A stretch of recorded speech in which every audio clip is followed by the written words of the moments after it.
Caroline Skill. Une Union européenne où l'égalité de genre serait la norme, c'est aussi un produit intérieur brut qui augmenterait de 9,6% d'ici 2050, ce qui représente pas moins d'à peu près 3,5 trillions d'euros. Pour continuer à progresser, nous avons conclu avec mes collègues sur la nécessité d'approfondir et de renforcer les mécanismes institutionnels de la politique d'égalité entre les femmes et les hommes. Que ce soit à travers une visibilité accrue de la politique d'égalité de genre au sein du Conseil, à travers notamment un changement de nom du Conseil de l'EPSCO, qui donnerait un signal politique fort et qui permettrait de renforcer le monitoring de l'égalité de genre au sein de cette configuration. Nous en reparlerons lors du Conseil formel du 7 mai. Ce renforcement des mécanismes, c'est aussi assurer la place des politiques d'égalité au sein de la Commission qui incarne le mieux avec une commission paritaire et comme c'est le cas aujourd'hui avec une commissaire en charge de cette question, Madame Dalli. Nous avons également plaidé à l'issue du Conseil pour une stratégie ambitieuse pour l'égalité entre les femmes et les hommes après 2025. Cet engagement a été réaffirmé en marge du Conseil par la signature des ministres de l'égalité du trio des pays occupant consécutivement la présidence du Conseil, à savoir l'Espagne, la Belgique et la Hongrie. D'une déclaration forte visant à souligner notre engagement commun à faire de l'égalité de genre une réalité pour toutes et tous en Europe. Ce sont autant d'engagements des pays membres, autant de combats menés et à mener en collaboration avec le Parlement européen, dont l'engagement a été rappelé par le président de la Commission Femmes, Robert Biedron, en prolongation de l'engagement de la société civile, aujourd'hui représentée par la présidente du lobby européen des femmes, et dont nous devons renforcer le lien. J'espère vraiment que ce Conseil informel portera l'élan de la nouvelle législature pour faire de l'Union européenne un lieu où chacun, chacune, a une chance égale de s'épanouir, d'être en bonne santé et de contribuer à la société, pour finalement devenir une vraie union de l'égalité. Je vous remercie de votre attention. Thank you, State Secretary. We give the floor to the Commissioner. Thank you, and good afternoon. I extend my gratitude to the Belgian presidency and especially State Secretary Leroy for the prominence provided to the area of equality in its intense agenda and for already treating several negotiations with success. Thank you. In view of the nearing end of this Commission mandate, today's working session addresses the significant gains in both legislation and policy, but also touches upon ongoing and future challenges. On the eve of International Women's Day, we know that our Union has not achieved gender equality yet. Priority attention was provided to working to end violence against women and domestic violence. Thanks to this, the same minimum protections and rights must be provided to women across Europe, regardless of background, origins, or place of residence. The recently agreed directive will require member states to ensure safe, gender-sensitive and easier reporting of crimes of violence against women and domestic violence, including an option to report online. It will also set standards for the prevention of violence through education and awareness raising, the provision of protection and support for survivors, a mandate for the establishment of essential services in the form of shelters and hotlines, and the prosecution of perpetrators. We criminalized female genital mutilation, forced marriage, and cyber violence as standalone crimes. We will complement this directive with a recommendation on preventing and combating harmful practices later this year. We have also worked to empower women and end economic inequalities. Currently in the EU today, for every euro which a man earns, a woman earns 87 cents. The reasons for this are multiple, and therefore our response must address all these complexities. To this end, we have implemented our new rules on pay transparency, as well as rules on parental leave, to help both mothers and fathers balance their work commitments with family responsibilities. As women are still predominantly engaged in unpaid care and domestic responsibilities, we adopted a new European care strategy calling on member states to improve care services for both childcare and long-term care. By 2026, the new rules on gender balance on company boards will enter into effect. The directive we unblocked after 11 years of standstill sets targets for the underrepresented sex of 40% among non-executive directors or 33% among all directors in the governing bodies of the EU's largest publicly listed companies. As empowering women in all their diversity also requires an end to harmful gender stereotypes, we rolled out a campaign to reveal these stereotypes, which reached over 17.8 million individual views online alone. Despite progress, women are still greatly underrepresented in political decision-making across the EU, and the growth of anti-feminist and anti-gender movements is, of course, a cause for concern. Hundreds of millions of voters will decide in which direction the European elections take us and what kind of union we will have for the coming years. I want women to feel empowered and safe to take a step forward and be counted, both as candidates and as voters. I want us to use the European elections as an opportunity to continue building a union of equality where all women and girls in all their diversity can thrive, lead, and be free. I thank you. Thank you very much, Commissioner. We have some time for questions now. Yes, please. Please state your name and your media first. Okay, yeah, thank you very much. Leila Mouassadit from Brussels Morning and Media Latitude. Sorry, my voice is not so good today, but I hope you can understand. I will ask in French. If not understandable, then I will do it in English. Quelles mesures spécifiques le gouvernement prend-il pour réduire l'écart des salariés entre hommes et femmes et promouvoir l'égalité des chances pour les femmes sur le marché du travail? And also the other question from Madam Elena. What comprehensive measures and policies are being implemented at the European level to address and combat the universal issues of violence against women, ensuring their safety and protecting? Thank you.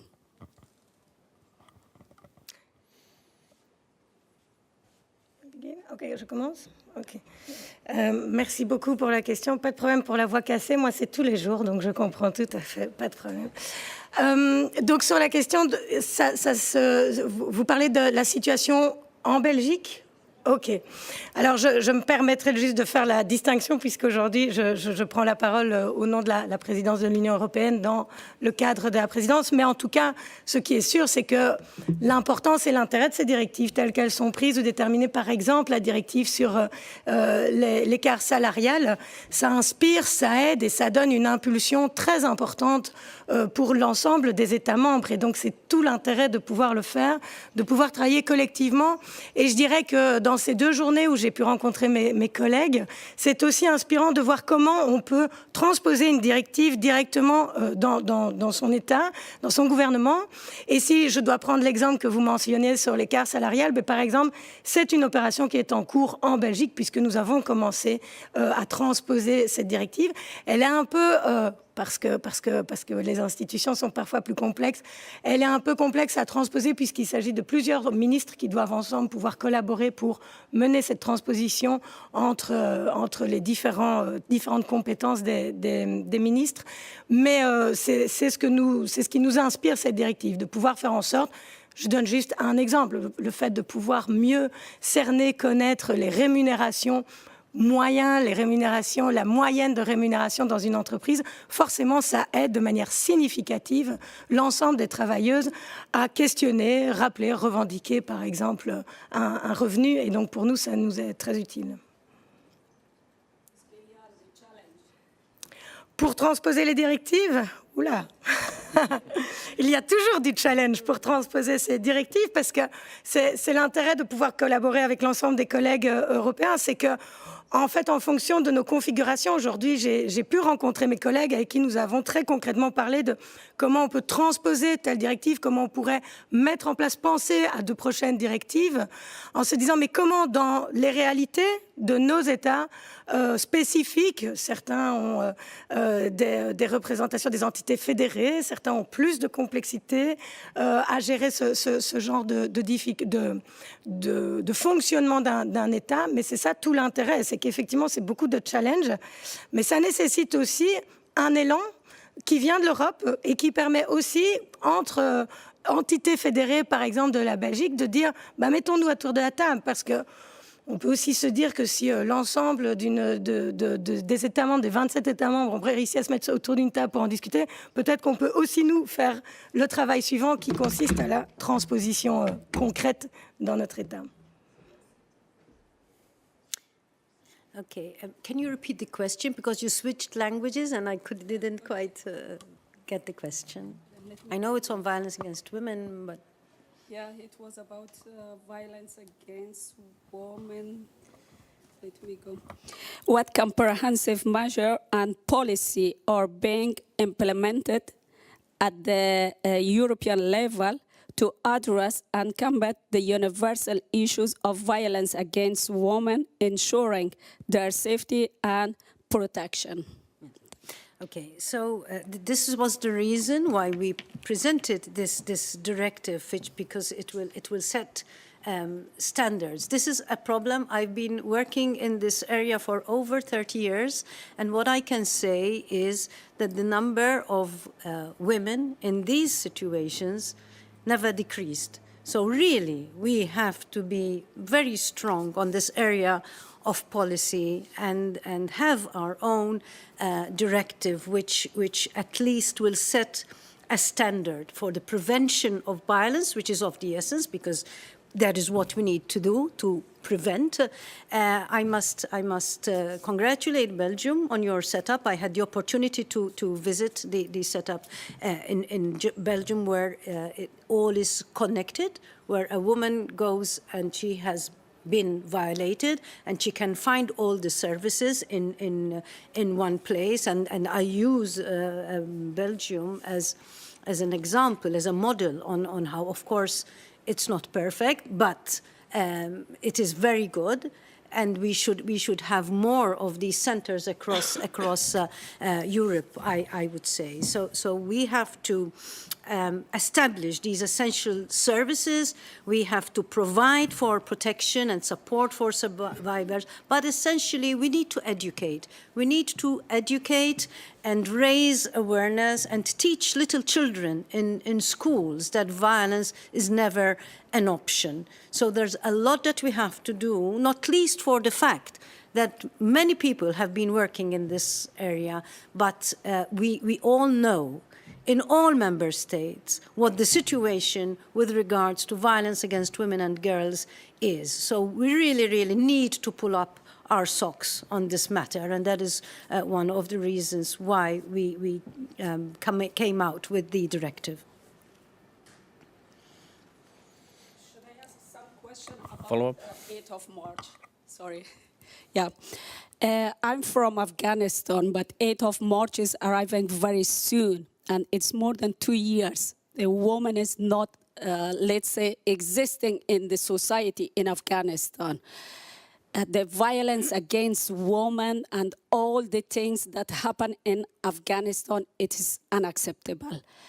So what is the EU as an official, especially in gender equality, your message for them, and would you want that continue to negotiate with the group of the terrorists that not respecting small law for the woman, and also with the gender apartheid in Afghanistan is unacceptable? What's your reaction? Thank you. Yes. In fact, we are speaking here about the European Union, but even our strategies, they go beyond the European Union. And of course, we follow what is happening in other countries around the world.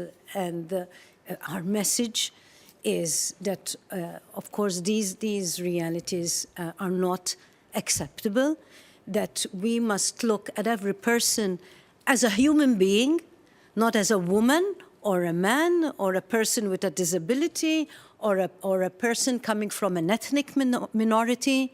So when you look at people as human beings, when you look at the people in the world as one human race, this is what I always say, we are one human race, and every person deserves to reach his or her full potential, whether a man, whether a woman, and that violence is not an option. But where there's violence, where there's discrimination, people cannot reach their full potential. And that is what happens to many people in the European Union and in other countries, as you rightly point out.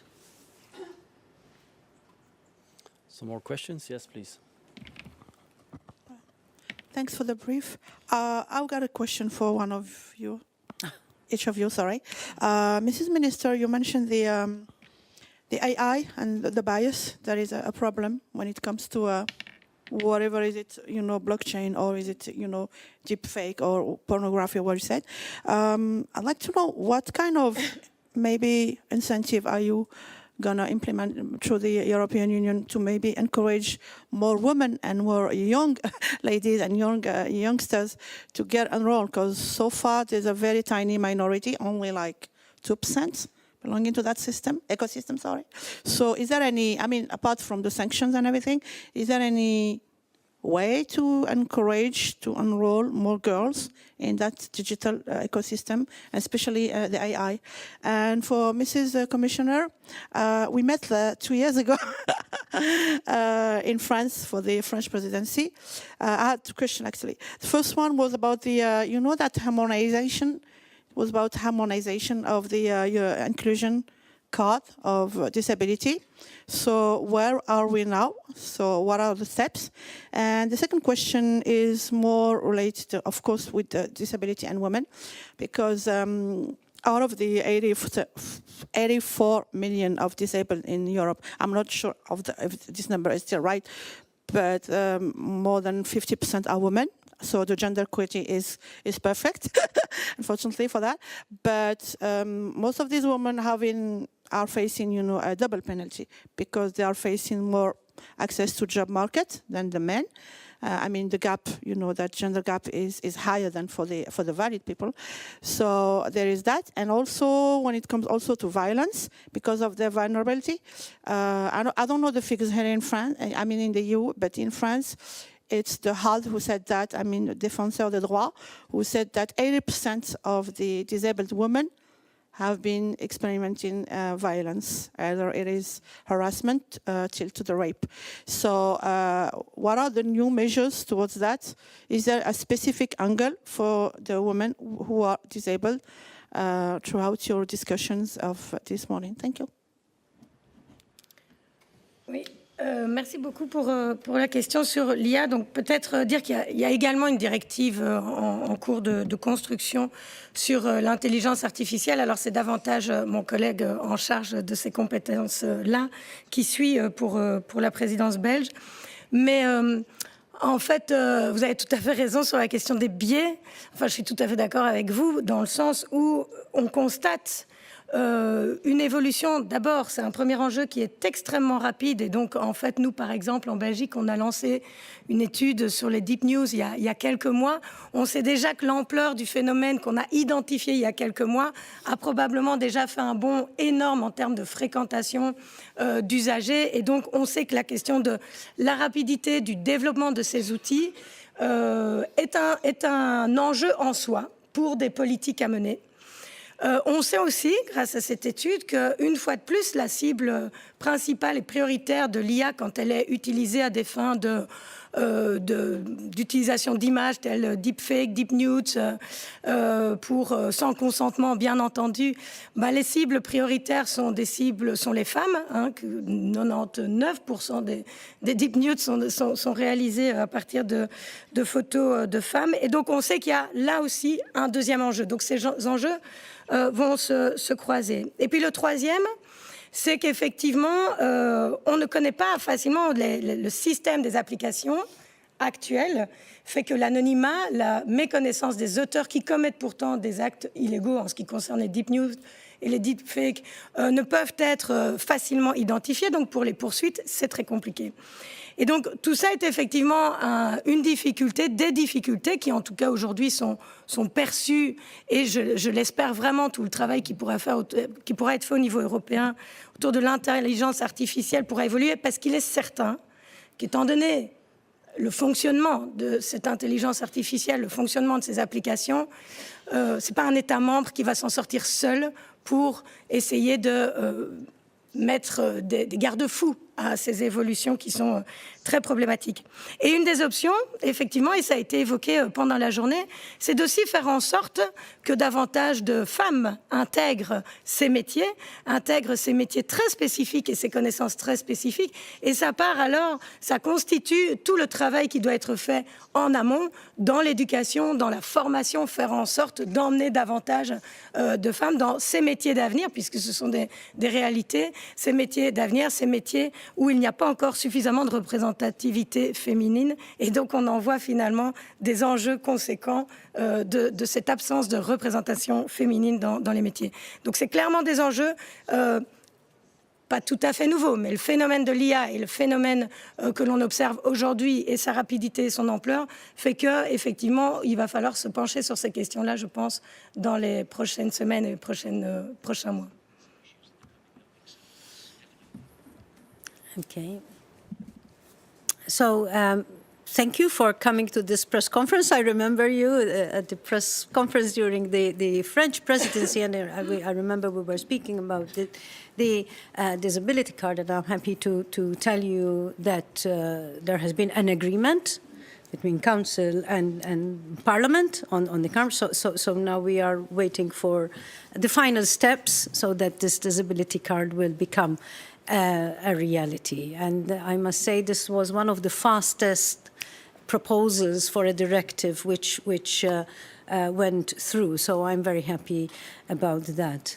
You speak about also women with a disability. As you know, all our legislation and all our policies have an intersectional approach, because women are not a homogeneous group. Of course, you cannot speak for women, for all the women, but there are various intersections, and it is important that our legislation, that our policies reflect those intersections, that we look with this perspective when we are designing policy and when we are designing legislation.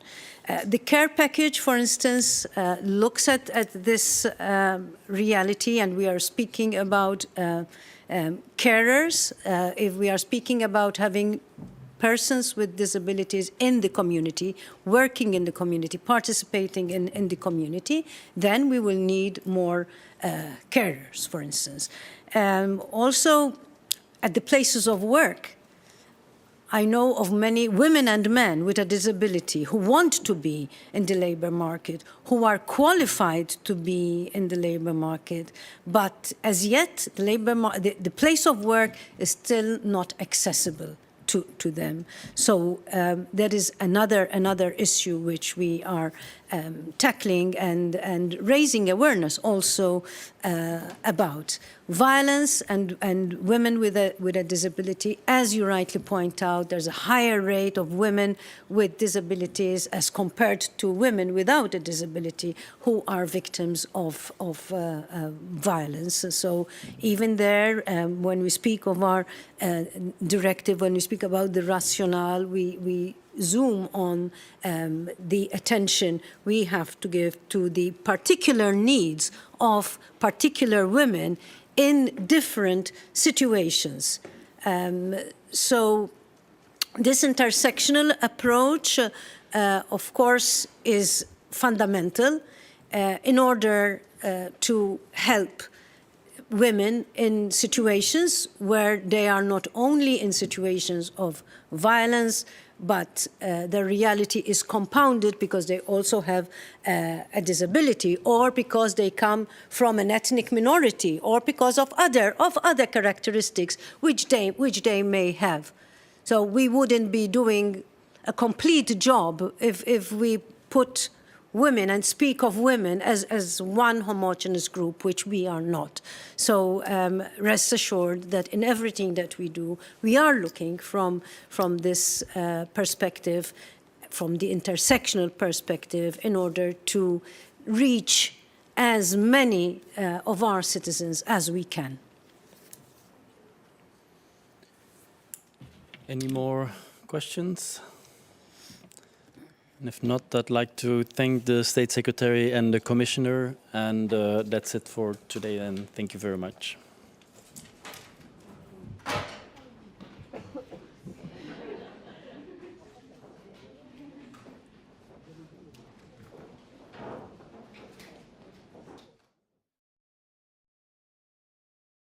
Great quality.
Ok, allez, à plus, hein.